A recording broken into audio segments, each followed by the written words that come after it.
प्यारे बच्चों, आज अपना थर्ड लेक्चर है फर्स्ट यूनिट का 11th class unit and measurement. तो जो थर्ड लेक्चर है वो प्रैक्टिकल यूनिट्स के अबाउट है, practical units for measurement. Practical units वो होते हैं जो हम स्पेसिफिकली किसी डिस्टेंस को मेज़र करने के लिए, किसी साइज़ को मेज़र करने के लिए हम यूज़ करते हैं प्रैक्टिकली, लैब के अंदर यूज़ करते हैं, तो उनको हम प्रैक्टिकल यूनिट्स बोलते हैं। तो प्रैक्टिकल यूनिट्स को हम दो पार्ट में डिवाइड करते हैं, एक होती है मैक्रोकॉस्म, एक होती है माइक्रोकॉस्म। मेजरमेंट के लिए मैक्रो वर्ड हम यूज़ करते हैं लार्ज स्केल के लिए, मतलब जब हम डिस्टेंस मेज़र करेंगे, ज़्यादा डिस्टेंस मेज़र करते हैं ना, लार्ज डिस्टेंस मेज़र करते हैं तो मैक्रोकॉस्म बोलेंगे उसको हम। जब स्मॉल डिस्टेंस मेज़र करनी होगी, जिसमें बहुत छोटे साइज़ के ऑब्जेक्ट मेज़र करने होंगे, तो उसको माइक्रोकॉस्म बोलेंगे हम। तो पहले हम लार्ज डिस्टेंस की यूनिट्स को पढ़ते हैं, मैक्रोकॉस्म मेजरमेंट को पढ़ते हैं हम।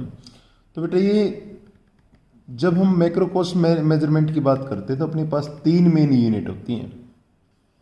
पहली यूनिट है, इसको बोलते हैं हम एस्ट्रोनॉमिकल ऑब्जेक्ट, एस्ट्रोनॉमिकल यूनिट बोल देंगे इसको हम, एस्ट्रोनॉमिकल यूनिट।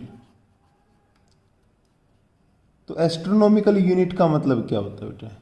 एस्ट्रोनॉमिकल यूनिट को हम रिप्रेजेंट करते हैं AU से, AU astronomical unit.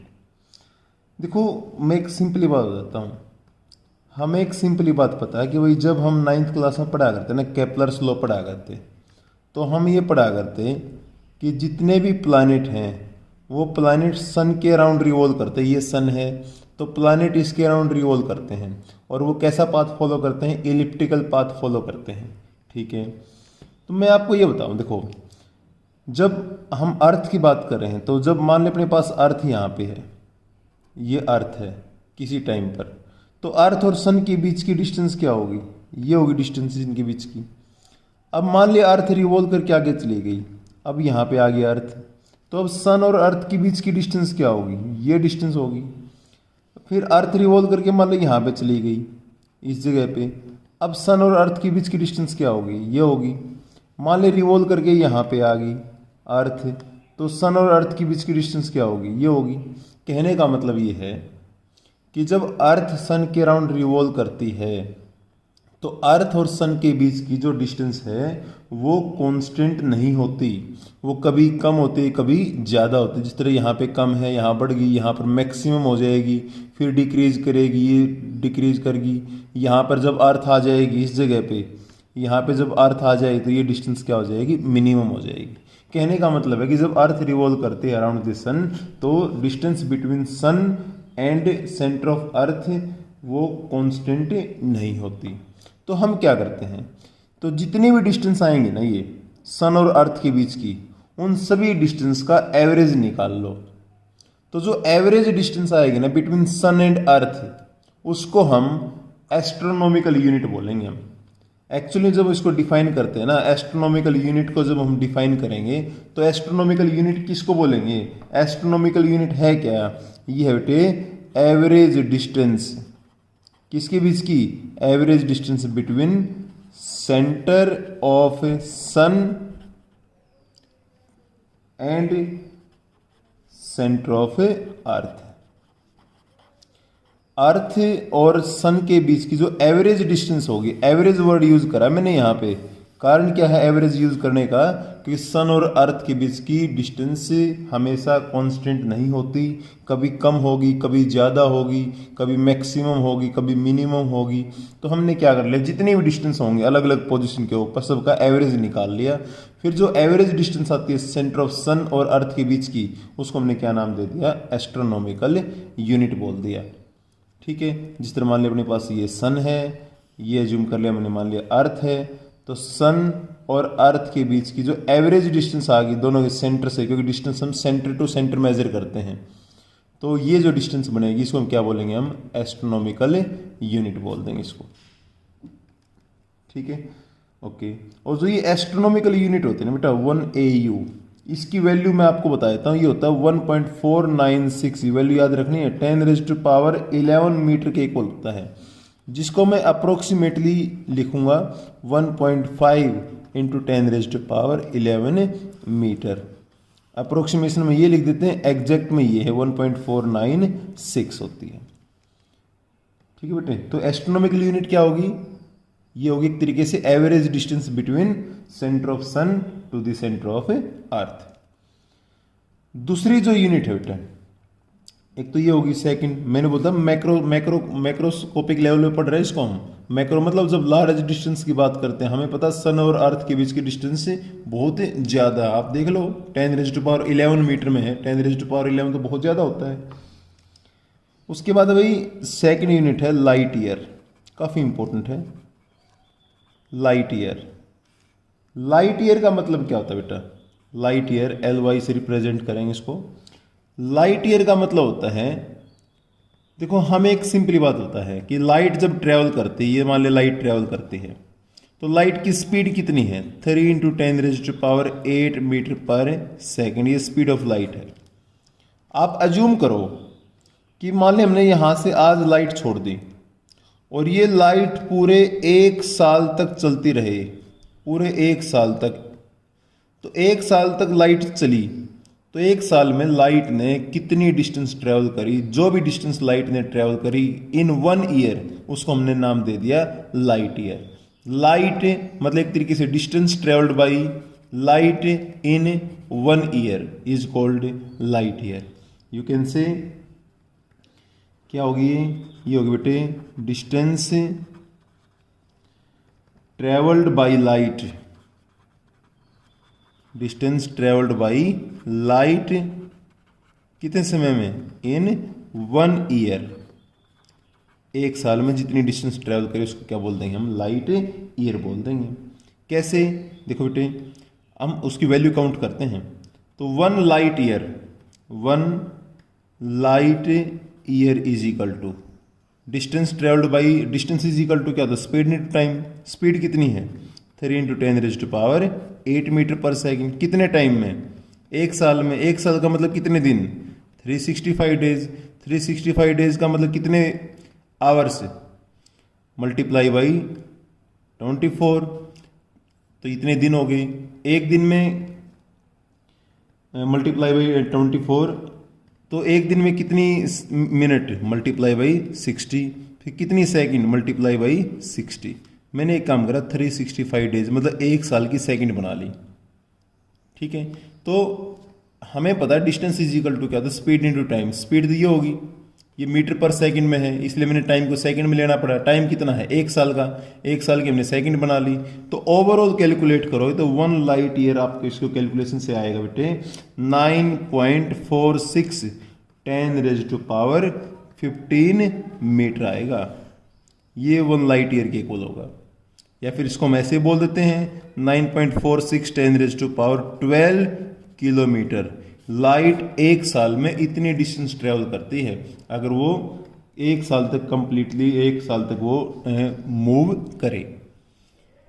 Light year का इस्तेमाल करते हैं हमेशा हम प्लैनेट्स की डिस्टेंस को काउंट करने के लिए। जब भी आप ये देखोगे ना, जब नई इन्वेंशन होती हैं, साइंटिस्ट ये बोलते हैं कि हमें एक नया प्लैनेट मिला है, तो उसकी जब वो डिस्टेंस बताते हैं, ये बोलते हैं वो जो प्लैनेट है वो हमसे 500 लाइट ईयर दूर है, 5000 लाइट ईयर दूर है, 20,000 लाइट ईयर दूर है, 2 लाख लाइट ईयर दूर है। तो लाइट ईयर वहाँ पर वो जो बोलते हैं वो डिस्टेंस की यूनिट होती है, और 1 लाइट ईयर किसके इक्वल होगा? 9.46 10⁻12 किलोमीटर के इक्वल होता है। तो बेटा ये तो हमने लाइट ईयर पढ़ा। अब तीसरी यूनिट है जो हम एक तरीके से बोलते हैं ये सबसे बड़ी यूनिट है डिस्टेंस को मेजर करने के लिए मैक्रोस्कोपिक लेवल के ऊपर। ये एस्ट्रोनॉमिकल यूनिट थी, उससे बड़ी लाइट ईयर है। अब जो तीसरी यूनिट है बेटा वो है पारसेक। पारसेक तीसरी यूनिट है, थर्ड यूनिट है बेटे, पारसेक बोलते हैं इसको हम। पारसेक 1 पारसेक किसके इक्वल होगा बेटा? उससे पहले मैं एक छोटी बात आपको बताता हूं। मैंने कल लेक्चर के अंदर आपको बताई थी कि मान ले अपने पास कोई ऑब्जेक्ट है, वो सर्कुलर मोशन में, सर्कल में ट्रेवल करता है, और उस सर्कल में मान ले अपने पास वो बेटा ए पॉइंट से बी पॉइंट पे गया, ए पॉइंट से बी पॉइंट पे गया है, और ये उस सर्कल की रेडियस, सर्कल का सेंटर है जिसके अंदर ये, जिसके सराउंडिंग में ट्रेवल करता है। तो पार्टिकल ए से बी गया, इसकी रेडियस कितनी बेटा? आर रेडियस हमने मान ली। ए से बी तक पार्टिकल ने मान लिया एल लेंथ कवर करी, ये होगी लेंथ ऑफ आर्क, ये आर्क की लेंथ होगी एल। इसने एंगल मान लिया बेटा सेंटर पे एंगल बनाया थीटा। तो हमें एक बेसिक बात पता है बेटा मैथमेटिक्स के अंदर, थीटा इज इक्वल टू क्या होता है L by R. L by R मतलब length of arc divide by radius of a circle. ठीक है, इसी कॉन्सेप्ट का यूज करेंगे पार्सेक को डिफाइन करने के लिए। देखो बेटा समझना इस बात को, मान लिया कि कोई पार्टिकल एक सर्कल के अंदर मूव करता है और ये उस सर्कल की रेडियस है आर, ये उस सर्कल का सेंटर है। मैं पूरा सर्कल नहीं बनाऊंगा। ये पार्टिकल मान ले बेटा ऐसे ट्रेवल करता करता सर्कुलर मोशन के अंदर यहाँ पहुंचा, तो उसकी रेडियस तो अभी भी आर है क्योंकि सर्कुलर मोशन है, सर्कल के अंदर रेडियस आर होती है। तो जो पार्टिकल बेटा यहाँ से ए पॉइंट से बी पॉइंट पर पहुंचा, अज्यूम कर लिया कि इसने जो लेंथ कवर करी, ये जो आर्क की लेंथ कवर करी, ये लेंथ मान ले बेटा 1 एस्ट्रोनॉमिकल यूनिट के बराबर है, 1 एस्ट्रोनॉमिकल यूनिट के बराबर है। और इस 1 एस्ट्रोनॉमिकल यूनिट डिस्टेंस को ट्रैवल करने के लिए उस बॉडी ने मान लिया सेंटर के साथ 1 सेकंड का एंगल बनाया है, 1 सेकंड। अब सेकंड क्या होती है, सेकंड टाइम की यूनिट भी होती है और सेकंड एंगल की यूनिट भी होती है। बहुत छोटे एंगल जब हम मेजर करते हैं ना उसको सेकंड में मेजर करते हैं। एंगल की कई सारी यूनिट होती हैं, डिग्री भी होती है, मिनट भी होती है, रेडियन भी होती है, सेकंड भी होती है। तो सेकंड बहुत छोटी यूनिट होती है, बहुत छोटा एंगल होता है सेकंड। तो मैं आपको ये बोल रहा हूं, अगर पार्टिकल कोई भी बॉडी हो, अगर मान लिया वो किसी सेंटर ऑफ सर्कल पे सर्कुलर मोशन में मूव करती है और सेंटर ऑफ सर्कल पे अगर उसने 1 सेकंड का एंगल बनाया है और 1 सेकंड का एंगल बनाने के लिए उसने जो लेंथ ऑफ आर्क कवर करी वो 1 एस्ट्रोनॉमिकल यूनिट है, तो इसका मतलब है उस सर्कल की जो रेडियस बनेगी ना, उस रेडियस को हम क्या बोलेंगे, 1 पार्सेक बोलेंगे उस रेडियस को। किसको, कौन से सर्कल की रेडियस 1 पार्सेक है, उस सर्कल की रेडियस 1 पार्सेक है जिस सर्कल की के सेंटर पर 1 सेकंड का एंगल बनाने पर, 1 सेकंड का एंगल कवर करने पर वो जो बॉडी है जो ट्रेवल करती है जो सर्कुलर मोशन के अंदर, वो कितनी लेंथ ऑफ आर्क कवर कर जाए, 1 एस्ट्रोनॉमिकल यूनिट के बराबर ट्रेवल कर जाए। तो इसका मतलब उस सर्कल की जो रेडियस होगी वो किसके इक्वल होगी, 1 पार्सेक के इक्वल होगी। कैसे मैं उसको डिफाइन करूं, तो इसको ऐसे बोलेंगे बेटा हम कि 1 पार्सेक क्या है, 1 पार्सेक इज दी 1 पार्सेक, इसको हम एक तरीके से अलग अलग बोलते हैं। जो पार्सेक, सेक मतलब सेकंड है ये यहाँ पे, ये ठीक है ना, पार सेकंड, तो पार्सेक बोल देते हैं इसको हम अलग अलग। तो 1 पार्सेक अलग अलग पॉइंट है, ध्यान रखना है। 1 पार्सेक क्या है, is the radius of a circle, radius of a circle at the centre of which, at the centre of which an arc of the circle, arc of the circle 1 astronomical unit long forms an angle of 1 second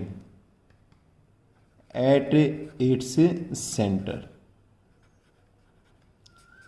मतलब अगर कोई body travel करती है circular motion के अंदर, तो अगर वो 1 astronomical unit long arc cover करे और इतनी लॉन्ग आर्क कवर करने में वो 1 सेकंड का एंगल बनाए सेंटर के ऊपर, तो इसका मतलब उसकी जो रेडियस होगी ना, उस रेडियस को बोलेंगे 1 पार सेक, 1 पार सेकंड। ठीक है, वो सेकंड का मतलब यहां पर हम इस एंगल के बारे में बात कर रहे हैं, तो इसको 1 पार सेक बोल देते हैं हम। पार सेक, ये अलग अलग वर्ड होते हैं, ये पार सेक, ठीक है, लेकिन इकट्ठा बोल देते हैं इसको, पार सेक बोल देते हैं इसको हम। तो ये काफी बड़ी यूनिट होती है बेटे। 1 पार्सेक जो होती है ना, 1 पार्सेक इज इक्वल टू होता है 3.1 10⁻16 मीटर के इक्वल होता है 1 पार्सेक, काफी बड़ी यूनिट है। तो अब आपसे ये भी पूछ लेते हैं कि ये जो 3 यूनिट नहीं पढ़ी हमने, इनके बीच में रिलेशन क्या है आपस में। 3 यूनिट का मतलब मैं यहाँ पे जो बोल रहा हूँ ना आपको, क्या क्या पढ़ा हमने, पार्सेक पढ़ा, लाइट ईयर पढ़ा, एस्ट्रोनॉमिकल यूनिट पढ़ा। तो इनके बीच में रिलेशन बताना हमें। पहला रिलेशन, आपसे अगर कोई पूछे कि बेटा रिलेशन बताओ, रिलेशन बिटवीन किसके बीच में, 1 light year and 1 astronomical unit, light year और एस्ट्रोनॉमिकल यूनिट के बीच में रिलेशन बताओ। तो सिंपल ही बात है यार, कोई इसमें कोई लंबी चौड़ी बात नहीं है, बेसिक कैलकुलेशन है। आप पहले तो तीनों की वैल्यू याद रखो। तीनों की वैल्यू क्या है हमें पता है। 1 लाइट ईयर किसके इक्वल है, हमने अभी पढ़ा था 9.46 10⁻⁵ मीटर के इक्वल है। और 1 एस्ट्रोनॉमिकल यूनिट किसके इक्वल है, ये भी हमने पढ़ा था, अप्रोक्सीमेट वैल्यू ली थी 1.5 10⁻11 मीटर। एग्जैक्ट कितनी थी, 1.496 थी। तो आपने इन दोनों के बीच का रिलेशन निकालना है। रिलेशन निकालने के लिए क्या करो, इन दोनों वैल्यू को डिवाइड कर दो। अगर आप दोनों वैल्यू को डिवाइड करोगे तो 1 light year divide by 1 astronomical unit is equal to, इसको कैलकुलेट करोगे, इसको कैलकुलेट करोगे तो अप्रोक्सीमेट वैल्यू जो आपकी आती है बेटे, वो आती है 6.3 इंटू 10⁻⁴। इसका मतलब क्या हुआ कि 1 लाइट ईयर किसके इक्वल है, 6.3 इंटू 10⁻⁴ एस्ट्रोनॉमिकल यूनिट के इक्वल है। इसका मतलब लाइट ईयर क्या है, एस्ट्रोनॉमिकल यूनिट से काफ़ी बड़ी यूनिट है। कितने टाइम्स बड़ी है, 6.3 10⁻⁴ टाइम्स बड़ी यूनिट है लाइट ईयर एस्ट्रोनॉमिकल यूनिट से। ठीक है बेटा, ये तो रिलेशन करा हमने लाइट ईयर और एस्ट्रोनॉमिकल यूनिट का। अब हम एक रिलेशन करें, ये रिलेशन ज़्यादा इंपॉर्टेंट है जो हम अभी करेंगे, कि वो लाइट ईयर का रिलेशन पार्सेक के साथ क्या होगा। पार्सेक और लाइट ईयर का रिलेशन, तो बेटा मैं आपको बताऊं, देखो मैंने आपको बताया कि हमें पढ़ना बेटा रिलेशन। रिलेशन किसके बीच का रिलेशन हम पढ़ें बेटा, रिलेशन पढ़ेंगे 1 लाइट ईयर का रिलेशन किसके साथ है, 1 पारसेक के साथ। ये रिलेशन हमें पढ़ना है। तो इस रिलेशन के अंदर क्या करना है, बेसिक बात मैंने आपको बता दी कि भाई वैल्यू याद रखो और दोनों को डिवाइड कर दो। कैसे, देखो 1 लाइट ईयर, 1 लाइट ईयर किसके इक्वल है, 1 लाइट ईयर। 1 लाइट ईयर की वैल्यू पता है हमें, 1 लाइट ईयर कितना था, अभी पढ़ा था हमने 9.46 10⁻⁵ मीटर था। सिमिलरली हमने 1 पारसेक भी पढ़ा था, तो 1 पारसेक इज इक्वल टू कितना था, 1 पारसेक हमने भी पढ़ा था भाई, कितना आया था अपने पास, 1 पारसेक की वैल्यू थी 3.1 10⁻16 मीटर। इन दोनों को आप डिवाइड कर दो। तो जब मैं 1 पारसेक को डिवाइड करता हूं 1 लाइट ईयर से, 1 पारसेक को 1 लाइट ईयर से डिवाइड करते हैं हम, तो क्या बनेगा, इन दोनों को डिवाइड करो, 3.1 10⁻16 डिवाइड बाई 9.46 10⁻15, इनको कैलकुलेट करो, ये वैल्यू अप्रोक्सीमेट आती है बेटा 3.26। इसका मतलब क्या होगा, इसका मतलब ये होगा कि जो 1 पारसेक है is equal to 3.26 times of light year के इक्वल होगा। 1 पारसेक के अंदर इतने लाइट ईयर होते हैं। लाइट ईयर मतलब 1 पारसेक के अंदर 3.26 लाइट ईयर होते हैं। तो बेटा ये हमने 2 रिलेशन करे। अब कुछ और यूनिट भी होते हैं माइक्रोस्कोपिक लेवल के ऊपर, मतलब बहुत छोटे लेवल के ऊपर जब हम मेज़र करते हैं। तो जब माइक्रोस्कोपिक लेवल के ऊपर हम किसी डिस्टेंस को या किसी साइज़ को मेज़र करते, किसी मास को मेज़र करते हैं, मतलब कुछ और यूनिट हैं, काफ़ी छोटी यूनिट हैं। तो वो हैं क्या, देखो, तो माइक्रोकोस मेजरमेंट के लिए तो माइक्रोकोस मैनेजमेंट में है ना, मेजरमेंट के अंदर हम कुछ छोटी ही यूनिट के बारे में पढ़ेंगे। देखो आपने ध्यान रखना बेटा, अगर मान लिया कहीं पर भी डेसी आ जाए, डेसी का मतलब होता है 10⁻⁻1। जिस तरह मान लिया आपको बोलते बेटा 1 डेसीमीटर, 1 डेसीमीटर का मतलब क्या हो, 10⁻⁻1 मीटर होगा। आपको बोलते हैं भाई 1 डेसीग्राम, तो इसका मतलब क्या बेटा 10⁻⁻1 ग्राम होगा। तो डेसी और 10⁻⁻⁴ के लिए यूज़ करते हैं हम जब बहुत छोटी वैल्यू होती है। आपको बोलते बेटा कि भाई जिस तरह हम यूज़ करते हैं, मोस्टली यूज़ करते हैं हम सेंटी यूज़ करते हैं। सेंटी का मतलब 10⁻⁻² होता है। हम बोलते हैं ना कि वो 1 सेंटीमीटर क्या होता है, 10⁻² मीटर, मतलब सेंटी ऑफ मीटर। सेंटी कितना, 10⁻², सेंटी की जगह 10⁻² लिख दिया, मीटर यूँ का यूँ। आपको बोल दिया भाई कि भाई 1 सेंटीग्राम, इसका मतलब क्या होगा, सेंटी मतलब 10⁻² ग्राम, तो 1 सेंटीग्राम में इतने ग्राम होंगे। उसी तरीके से कुछ और यूनिट होती हैं, जिस तरह बेटा एक यूनिट होती है, हम मिली पढ़ते हैं, मिलीग्राम 10⁻³ होता है, मिलीमीटर 10⁻³ होता है। उसी तरीके से होता है बेटा माइक्रोन बोलते हैं इसको हम, ये होता है 10⁻⁻⁶ होता है, माइक्रोन बोलेंगे इसको। फिर हम बाद में इसको माइक्रो भी बोल देते हैं, माइक्रो का मतलब काफ़ी छोटा होता है। जिस तरह आपको बोलते हैं 1 माइक्रोमीटर, ये माइक्रो का सिंबल होता है, माइक्रो यू टाइप का सिंबल होता है माइक्रो, इसका मतलब 10⁻⁻⁶ मीटर। आपको बोलते हैं 1 माइक्रोग्राम, इसका मतलब 10⁻⁻⁶ ग्राम हो गया बेटे। तो माइक्रो का मतलब होता है 10⁻⁻⁶ होगा। उसी तरीके से होता है बेटा नैनो का मतलब होता है 10⁻⁹ मतलब 1 नैनोमीटर मतलब 10⁻⁹ मीटर। 1 नैनोग्राम 10⁻⁹ ग्राम। तो मतलब ये कुछ वर्ड हैं जिसको हम यूज़ करते हैं। तो जिस तरह सेंटी था, डेसी था, माइक्रो था, नैनो था, पिको आएगा आगे, एक 1 पिको के अंदर होता है बेटा 10⁻⁻² होता है। 1 पिको इज इक्वल 10⁻12 होती है, 10⁻12। उसी तरीके से इससे भी छोटी होती हैं, एक फेम्टो होता है, फेम्टो होता है 10⁻⁻15। ये प्रैक्टिकल ही यूनिट है। ये जैसे जैसे आगे पढ़ोगे ना आप, जैसे जैसे न्यूमेरिकल करोगे, न्यूमेरिकल्स आएंगे, एक्सरसाइज आएंगे, अपने आप समझ में आ जाए कि ये भाई इनकी वैल्यू कितनी है। तो इसको अलग से कोई याद करने की ज़रूरत नहीं है। तो बेटा अब अपना जो नेक्स्ट टॉपिक है ना, वो है कि हम यूनिट्स को लिखें कैसे। जो हम यूनिट लिखते तो है ना कि भाई किलोग्राम है, न्यूटन है, डाइन है, जूल है, ये अलग अलग यूनिट लिखते हैं हम। लेकिन इन यूनिट्स को लिखने का तरीका क्या है, इनके लिए कुछ साइन कन्वेंशन होते हैं। ऐसे नहीं यूनिट को हम लिख सकते, कहीं से भी कुछ भी लिख दिया हमने यूनिट के बारे में। तो कुछ साइन कन्वेंशन है, मैं कुछ 5 साइन कन्वेंशन आपको बता रहा हूँ यूनिट को लिखने के। इनको बोलते हैं conventions of writing of units and their symbols. तो पहला साइन कन्वेंशन है बेटा कि यूनिट है ना, यूनिट का पहला लेटर कभी भी कैपिटल नहीं होगा। जिस तरह पहला लेटर, जिस तरह मैंने यूनिट बोल दी न्यूटन, मैंने 2 यूनिट लिख दिए यहाँ पे, मैंने ये न्यूटन भी लिखा, ये भी लिखा, दोनों फोर्स की यूनिट है। लेकिन दोनों में से एक सही है, एक गलत है। सही कौन सा है, ये सही है, ये गलत है। कारण क्या है, इसका पहला लेटर क्या है, कैपिटल है। यूनिट का कभी भी पहला लेटर कैपिटल नहीं होगा, ध्यान रखना ये। दूसरा साइन कन्वेंशन, अगर मान लें यूनिट को हमने किसी साइंटिस्ट के नाम पे रखा है, आफ्टर साइंटिस्ट हमने उस यूनिट को नाम दिया है, तो उस यूनिट का जो सिंबल लिखोगे ना, सिंबल कैपिटल लिखोगे।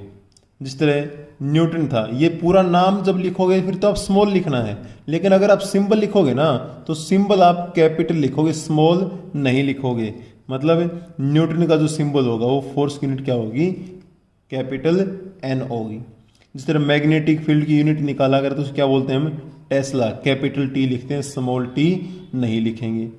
तो ये बातें ध्यान रखनी है आपने। अगर आप नाम लिखोगे तो स्मॉल लिखना है। जिस तरह टेस्ला है, टेस्ला का अगर आप पूरा नाम लिखोगे तो TESLA ये लिखना पड़ेगा यूनिट में आपको, TESLA। लेकिन अगर उसका सिंबल लिखोगे तो कैपिटल टी लिखोगे, क्योंकि वो साइंटिस्ट के नेम के आफ्टर है। तीसरा जो साइन कन्वेंशन है कि यूनिट और सिंबल्स है ना, वो कभी भी प्लूरल फॉर्म में नहीं लिखे जाएंगे। प्लूरल फॉर्म का मतलब ये हो गया कि जिस तरह मान लिया आपको बोल दिया भाई 5 सेंटीमीटर, कई बार बच्चे बोलते इसको 5 सेंटीमीटर्स, तो सेंटीमीटर्स नहीं आएगा, सेंटीमीटर ही आएगा। मतलब यूनिट को हम कभी भी प्लूरल फॉर्म में नहीं लिखेंगे, ध्यान रखना है ये, ठीक है। आपको कोई बोल दिया भाई कि 20 किलोग्राम, कुछ बच्चे बोलते हैं सर 20 किलोग्राम्स, किलोग्राम्स नहीं होगा, किलोग्राम्स नहीं होगा, प्लूरल फॉर्म में यूनिट को नहीं लिखा जाएगा। नेक्स्ट बेटा फोर्थ पॉइंट है कि in symbols we can not use more than one solidus. Solidus का मतलब क्या होता है, देखो जिस तरह मैं एक एग्जांपल लेता हूं आपको, जिस तरह भाई प्रेशर है,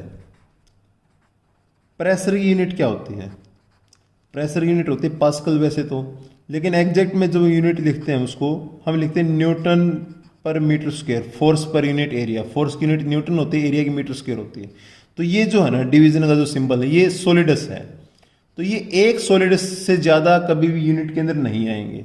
मैं एग्जांपल लेता हूँ, एक टर्म आती है इंटेंसिटी। इंटेंसिटी, जो इंटेंसिटी होते हैं ना, इंटेंसिटी, इंटेंसिटी की एग्जैक्ट यूनिट जो हम पढ़ते हैं ना वो होते बेटा जूल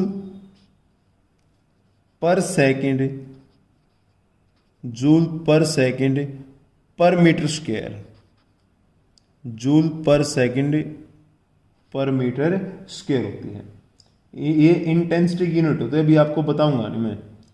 तो इसको आप ऐसे नहीं लिखोगे एग्जैक्ट, तो जब आप इसको लिखोगे ना एग्जैक्ट तो ये ऐसे बनेगी, है joule per second per metre square. Exact तो ये होता है जो स्टार्टिंग में बनता है, ये तो हमें थोड़ा चेंज करके लिख रखा है। तो आप इसको ऐसे नहीं लिख सकते क्योंकि यहाँ पर तो दो सोलिडस आ गए। तो आप क्या करो, उसको एक सिंगल सोलिडस में लिखोगे आप। सिंगल सोलिडस में लिखने का मतलब क्या है, या तो आप इसको ऐसे लिखो जो मैंने यहाँ पे लिख रखा है, ये मीटर स्क्वायर यहाँ पे आ जाएगा तो जूल पर सेकंड पर मीटर स्क्वायर हो जाएगा। या फिर अगर इसको आपने लिखना है तो आप क्या करोगे, ये देखो जूल पर सेकंड क्या होता है, जूल मतलब एनर्जी या वर्क डन, सेकंड मतलब time, work done by time क्या होती है पावर, पावर की यूनिट क्या होती है वाट। तो इसको मैं ऐसे भी लिख सकता हूं वाट पर मीटर स्क्वायर, वाट पर मीटर स्क्वायर। लेकिन इसको ऐसे नहीं लिख सकते हम जूल पर सेकंड पर मीटर स्क्वायर, क्योंकि इसमें तो क्या हो गए दो सोलिडस आ गए। या तो इसको आप ऐसे लिखो जूल पर सेकंड मीटर स्क्वायर, या फिर इसको आप ऐसे लिखो वाट पर मीटर स्क्वायर। मतलब सिंगल सोलिडस होना चाहिए, एक से ज्यादा सोलिडस नहीं हो सकते।